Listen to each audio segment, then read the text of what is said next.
வரலன்னு என்னை கூப்பிட்டு புரியுது பார்த்து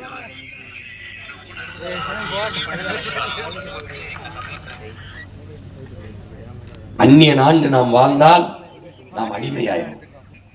நாம் ஆளும்போது நம் மொழி, நம் கலை, நம் இலக்கியம், நம் பண்பாடு, நம் வழிபாடு, நம் பாரம்பரிய வேளாண்மை, நம் காடு, நம் மலை, நம் ஆறு, நம் அருவி, நம் கடல், நம் மண் வளம், மக்கள் நலம், நம் கல்வி, நம் பொருளாதார மேம்பாடு, பெண்ணிய உரிமை, தொழில் கட்டமைப்பு எல்லாம் பாதுகாப்பாக இருக்கு. இன்று உன் மொழி இருக்கிறதா? உன் கலை இலக்கியம் போற்றப்படுகிறதா? உன் பண்பாடு இருக்கிறதா? உன் தொன்று தொட்ட வழிபாடு இருக்கிறதா? இருக்கிறதா? விநாயகர் சதுர்த்திக்கு பொது விடுமுறை வைத்திருந்தாய், குருநானக்கு பொது விடுமுறை விட்டிருந்தாய், மகாபுரி ஜெயந்திக்கு பொது விடுமுறை வச்சிருந்தாய், சரஸ்வதி பூஜைக்கு வச்சிருந்தாய், லட்சுமி பூஜைக்கு வச்சிருந்தாய். ஆனால் உன்னுடைய என்னுடைய இறை திருமுருக பெருமானின் திருநாளுக்கு நீ பொது விடுமுறை வைத்திருந்தாயா? இல்லை. பொது விடுமுறையை பெற்றுக் கொடுத்த மகன் உன் முன்னால் நிற்கிற இந்த சீமான்.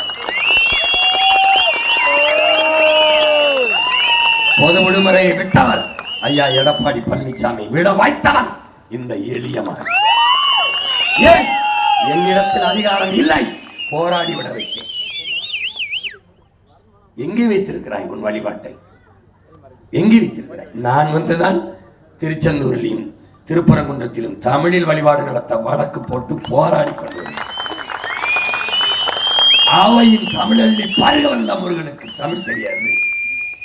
மணிநெற்றி உமிழ்ச்சங்கம் தளல் உரை சுடற்கடவுள் தந்த தமிழ் சிவபெருமானே தந்த தமிழுக்கு தமிழ் தெரியாது. நக்கீரனின் தமிழோடு விளையாட வந்த என் மூதாதை சிவபெருமானுக்கு எப்படி என் இறக்கி தமிழில் மந்திரம் இல்லை. கோடு